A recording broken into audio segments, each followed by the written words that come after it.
Dear students, I am Mukesh Rajput एक बार फिर क्वालिटी कंटेंट के साथ। आज हमारी लास्ट वीडियो आ रही है सीक्वेंस एंड सीरीज की। इसके बाद एक नया चैप्टर लेंगे, उसके एमसीक्यू लेंगे, मोस्ट इंपॉर्टेंट एमसीक्यू देखते हैं आज की वीडियो में। जो देखो इसमें दे रखा है X Y Z in AP, X Y Z in AP में है तो आपके पास क्या होगा 2y = x + z, ये ऑलरेडी आप जानते होंगे। अब इसमें एक और बोल रहा है tan inverse x, tan inverse y, tan inverse z, ये भी एपी में है।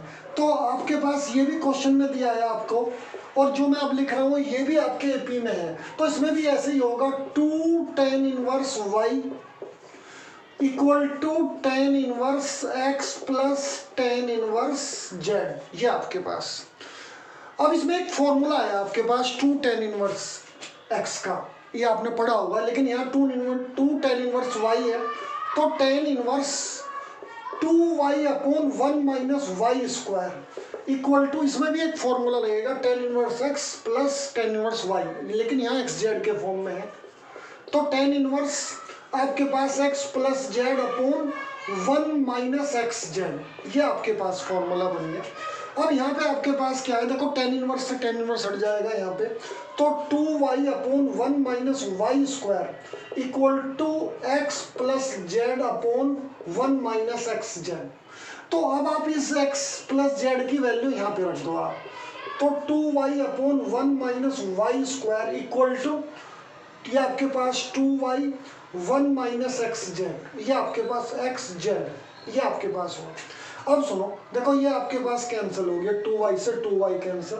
तो आपके पास अब हम इनकी इसकी इंटू करते हैं, इसकी इंटू इधर, इसकी इधर, कोई सी पहले कर लो, ये पहले करते हैं। तो 1 - xz = ये इंटू 1 में करेंगे 1 - y²। देखो ये 1 पॉजिटिव है, ये भी 1 पॉजिटिव है, इसको आप इधर लाओगे तो चेंज कैंसिल हो जाएगा क्योंकि एक नेगेटिव पॉजिटिव। तो आपके पास -xz = ये आपके पास क्या बन रहा है माइनस के y², तो माइनस से माइनस कैंसिल, तो y² = xz। ये क्या शो कर रहा है कि X Y Z in GP में, तो ये रिलेशन है इसका, X Y Z in GP में भी है, ये आपके पास ये रिलेशन है। अब सुनो सेकंड क्वेश्चन को देखते हैं। देखो सेकंड क्वेश्चन में क्या बोला है कि ये इंफिनिटी सीरीज है, इंफिनिटी। तो ये आपके पास देखो, ये आपको पहले से ही लग रहा होगा देख के, तो जीपी इंफिनिटी बन रहा है क्योंकि देखो आपको इसको इससे डिवाइड, इसको इससे डिवाइड, तो ये जीपी इंफिनिटी है। इसमें वो कह रहा है कि एस की वैल्यू, एस सबसेट है 0 और पाई का, यानी कि इसी के बीच में वैल्यू आनी चाहिए एस किसकी, जो एक्स की वैल्यू, ये इसके बीच में लाई करना चाहिए। तो अब सीधे मैं इक्वेशन को लगा रहा हूँ, यहाँ जीपी का फॉर्मूला लगा रहा हूँ क्योंकि इसके अपॉन ये और इसके अपॉन ये, तो जो कॉमन रेशियो आ रहा है cos x आ रहा है आर। तो यहाँ पे आपके पास क्वेश्चन 2 8⁴ क्योंकि फर्स्ट टर्म क्या है a/1 - r, तो आपके पास 1 - r क्या है आपके पास cos x आपके पास ये है। अब इसके बाद क्या है यहाँ पे ये आपके पास = 4³ का मतलब है 64। तो अब आप इसको क्या लिख रहे हैं 8 1/1 - cos x, ये आपका 64 किसका स्क्वायर है, 8 का स्क्वायर। देखो यहाँ पे बेस सेम है, दोनों तरफ बेस 8 है तो पावर इक्वल होंगी, तो ये आपका माइनस है यहाँ पे। तो 1/1 - cos x = आपके पास कितना आ रहा है, ये वैल्यू किसके इक्वल है, 2 के इक्वल है। इसको आप इधर लाओगे, इसको इधर, तो 1/2 = ये आपके पास 1 - cos आपके पास x, और ये आपके पास इसको इधर ले जाओगे तो cos x जो आ रहा है ना आपके पास, तो इसकी वैल्यू क्या होगी 1 - 1/2 तो cos x जो आपके पास आ रहा है, तो ये आपके पास 1/2 ये आ रहा है। अब cos x की जो वैल्यू हो रही है आपको पता होगा, पहले मैं आपको इसको नोट कर लो आप फटाफट, फिर एक चीज़ और बता रहा हूँ आपको। देखो ये आपका जीपी में है, इसमें आपके पास a/1 - r लगा है, r क्या आया इसमें cos x। अब मैं थोड़ा आगे बढ़ रहा हूँ, देखो यहाँ पे जो cos x की वैल्यू है ना, देखो आपको पता होगा, मैं एक चीज़ बता दूँ आपको यहाँ पे, cos x, देखो cos x है ना, cos x किसके बीच में लाई करती है, cos x की वैल्यू माइनस आपके पास 1 के बीच में। तो यहाँ पे जो cos x है आपके पास, ये क्या होगा, इसमें लाई करेगा ये आपके पास, यानी कि 1 से कम होगी ये वैल्यू। अब इसको कैसे सॉल्व करोगे, इसकी दो वैल्यू बन रही है आपके पास, cos x equal two plus minus 1/2। तो आपको पता होगा कोस की ये दो वैल्यू कौन कौन सी हैं, जब आपने इतना कुछ कर चुके हो ट्रिग्नोमेट्री में। एक तो cos x की वैल्यू क्या होगी, ये आपके पास यहाँ पे cos x की, अगर cos x की वैल्यू पॉजिटिव है और cos x की वैल्यू आपके पास -1/2, तो इसमें तो x इक्वल टू π/3 मीन्स 60 की वैल्यू है, और यहाँ पे x इक्वल टू क्या हो गया आपके पास 2π/3 120। तो देखो ये दोनों वैल्यू इसमें लाई कर रही हैं, तो यानी कि जो आपका s है, s में जो आपके पास जो वैल्यू आएगी वो कौन कौन सी होंगी, s की वैल्यू जो s, ये आपके पास π/3 और 2π/3। देखो ट्रिग्नोमेट्री में ये सब कर चुके हो आप, देखो इसी के बीच में लाई कर रही हैं, ये 60 और ये 120। अब नेक्स्ट क्वेश्चन थर्ड की बात करते हैं। थर्ड में क्या बोला आपको, तो आपको बोला है कि सम ऑफ टू प्रीसीडिंग टर्म, देखो सुनो, एवरी टर्म इज, कोई भी टर्म हो वो अपनी पहले वाली जो दो टर्म है उनके सम के इक्वल है। तो यहाँ पे हमारे पास क्वेश्चन थर्ड की बात कर रहे हैं हम यहाँ पे, तो अकॉर्डिंग टू क्वेश्चन, तो इसमें क्या बोल रहा है, एवरी टर्म, कोई भी टर्म मान लो nth टर्म है, तो वो अपने पहले वाली दो टर्म के सम के इक्वल है, यानी कि an-1 प्लस an-2। तो इसका फॉर्मूला क्या होगा, ar(n-1), इसका क्या होगा ar(n-2), एक कम हो जाएगी पावर, इसमें क्या हो जाएगा ar(n-3). तो इसको कैसे ओपन करेंगे, आपका ar(n/r), इसको कैसे ओपन करेंगे ar(n/r², इसको कैसे ओपन करेंगे ar(n/r³। तो ये आपके पास an। अब सुनो, यहाँ पे each term divided by an, देखो सारी टर्म को किससे डिवाइड कर रहे हैं हम, ar⁴ n से डिवाइड कर दे, क्योंकि यहाँ भी सेम टर्म आ रही है। तो 1/r equal to 1/r² plus 1/r³। अब इसका एलसीएम ले लो आप, एलसीएम यहाँ पे क्या हुआ आपके पास r³ और यहाँ पे आपके पास क्या बना r+1, और यहाँ पे आपके पास क्या हुआ r² अपॉन आपके पास क्या हो गया r³।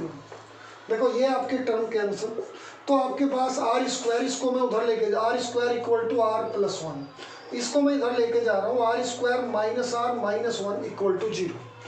तो ये आपके पास टर्म बन रही है। अब इसके बाद इसमें हम क्या करेंगे, देखो फैक्टर नहीं बन पा रहे, यहाँ पे फैक्टर नहीं बन पा रहे, तो क्या करोगे आप, स्प्लिट द मिडिल टर्म नहीं लगेगा, तो क्या करोगे, क्वाड्रेटिक फॉर्मूला ऑप्शन रह जाता है आपके पास। क्वाड्रेटिक फॉर्मूला अगर इसकी कंपेयर करी जाए किससे, ar² plus br plus c से, तो अब हमारे पास a वैल्यू 1, b आपके पास -1 और c आपके पास -1, d निकाल लो आप, b² माइनस 4ac, क्योंकि एक यही ऑप्शन रह जाता है, b -1 का स्क्वायर माइनस 4a आपके पास 1 और c है आपके -1, तो d इक्वल टू 1 + 4 5 आ गया d। तो अब आपके पास जो इसकी वैल्यू होगी ना r की क्या वैल्यू होगी, आपको फॉर्मूला पता ही होगा, -b प्लस माइनस √d/2a। तो आपके पास r इक्वल टू, अब इसमें सुनो आप क्या करोगे, -b की वैल्यू आपके पास क्या है -1 प्लस माइनस √5 आपके पास और 2 × a1, तो r इक्वल टू क्या हो गया 1 प्लस माइनस 5, ये आपके पास हो गया 2। तो उसमें कहा है कि पॉजिटिव आनी चाहिए आपकी वैल्यू। देखो ये आपके पास क्या है प्रेजेंट टर्म, तो r इसमें पॉजिटिव है, r को पॉजिटिव रखना है, तो इसमें हमारे पास क्या होगा ऑप्शन, जैसे यहाँ पे लिखा नहीं हुआ है, मिसप्रिंट है यहाँ पे थोड़ा, तो r की वैल्यू पॉजिटिव होगी, तो पॉजिटिव में आप क्या लोगे 1 प्लस √5/2, तो यही आंसर है आपका। क्योंकि अगर यहाँ पे नेगेटिव वाला पोर्शन लोगे आप, ये नेगेटिव वाला, तो टर्म नेगेटिव में चली जाएगी, r की वैल्यू यहाँ पॉजिटिव है, यहाँ मिसप्रिंट है थोड़ा, तो यही ऑप्शन है आपके पास इसमें। अब सुनो फोर्थ क्वेश्चन में देख लो, फोर्थ क्वेश्चन में क्या बोल रहा है कि वो बोल रहा है कि इसमें GP इंफिनिटी है, GP इंफिनिटी में सम ऑफ इनफाइनाइट टर्म्स कितना है 4। तो फोर्थ क्वेश्चन है S इंफिनिटी इक्वल टू आपके पास 4, यानी कि आपके पास क्या होगा a upon A upon 1 minus R, ये फॉर्मूला है इन्फिनिटी का, ये आपके पास इसके अपॉन 1, तो A equal to 4 minus 4 R, ये आपका आ गया। एक चीज़ और दे रखी है, इसकी इंटू यहाँ करें इसकी है। अब और एक और दे रखा है A2 की वैल्यू दे रखी है आपके पास। A2 कितना दे रखा है 3/4। A2 का मतलब है AR 3/4। A की वैल्यू यहाँ पे रखते हैं आप, तो ये 4 माइनस 4R और R इक्वल टू 3/4 ये आ रहा है।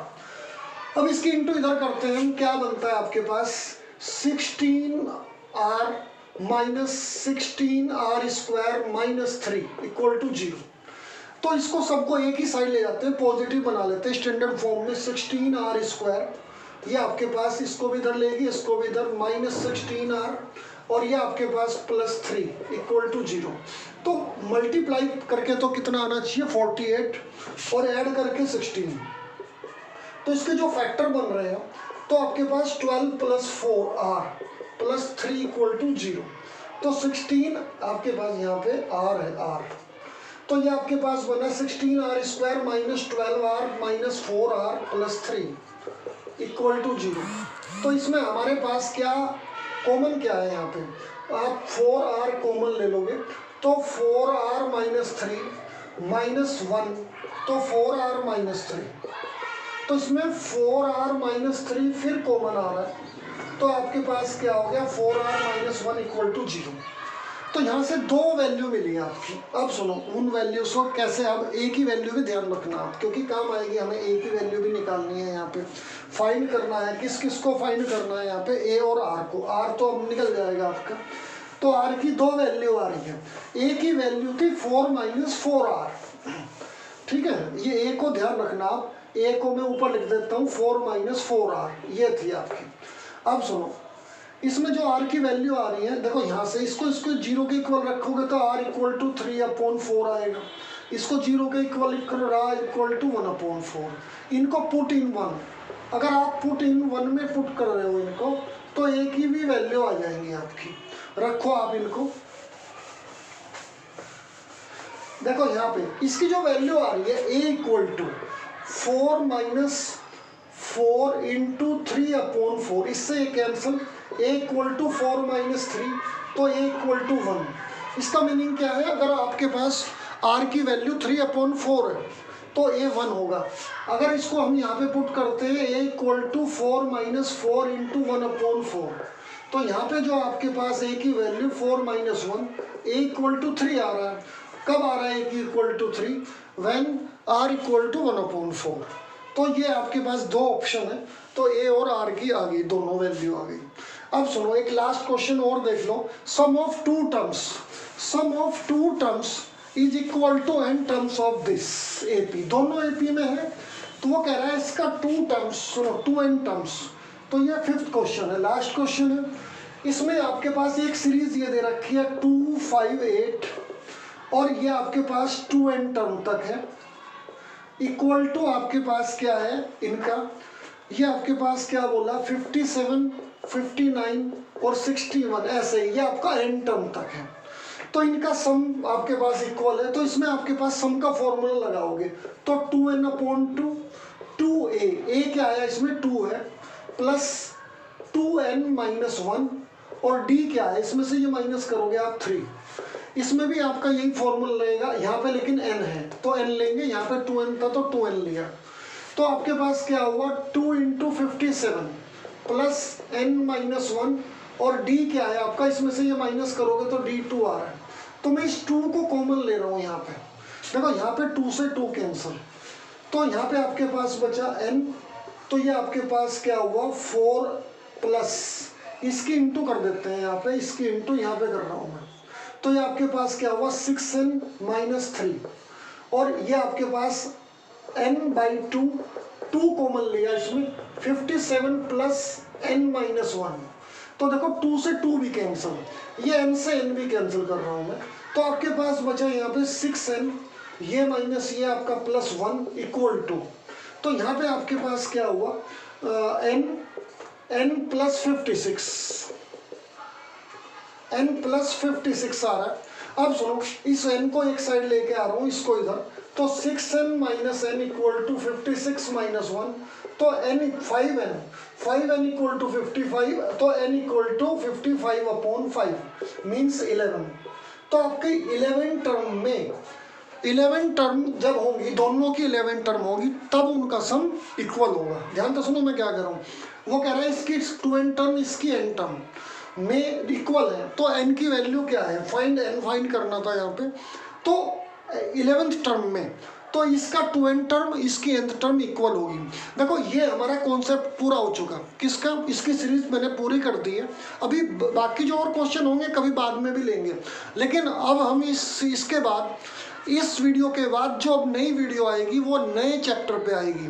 तो आप देखना ना भूलें, सीरीज को पूरे कंटिन्यू देखें, तभी सारे क्वेश्चन अच्छे से आपको क्लियर होंगे। नई नई वैरायटी लेके आ रहा हूँ, ये आपको प्रिपरेशन में MCQ बहुत हेल्प करेंगे। Thanks all of you.